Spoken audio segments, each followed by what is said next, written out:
ქართული ღვინო მსოფლიოს წამყვანი სპეციალისტების, ბაიერების და იმპორტიორების შეფასებას ელოდება. 24 ქართული კომპანია საფრანგეთის ქალაქ ბორდოში გამართულ ღვინის საერთაშორისო კონკურსში მონაწილეობს. Finexpo Bordeaux 2017 საქართველოს სოფლის მეურნეობის მინისტრი ლევან დავითაშვილიც ესწრება.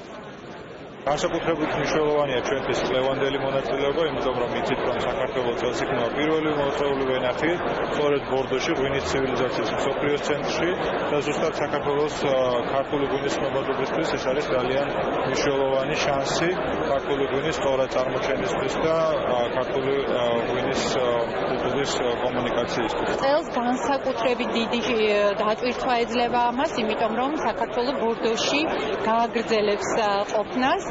ივლისის ბოლოდან ნოემბრის ბოლომდე ჩვენ ვიქნებით პირველი მიწვეული სტუმარი ბორდოს ღვინის მუზეუმში და სწორედ ამ ჭრილში კიდევ უფრო დიდი მნიშვნელობა აქვს საქართველოს აქტიურობას ბორდოს მიმართულებით. ძალიან დიდი ინტერესი არის ქართული ღვინის მიმართ.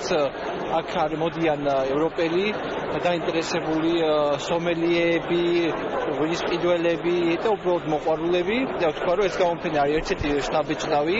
აქ ძალიან ბევრი ქვეყანა არის წარმოდგენილი, ამიტომაც აუცილებელია საქართველოს აქ წარმოდგენაც.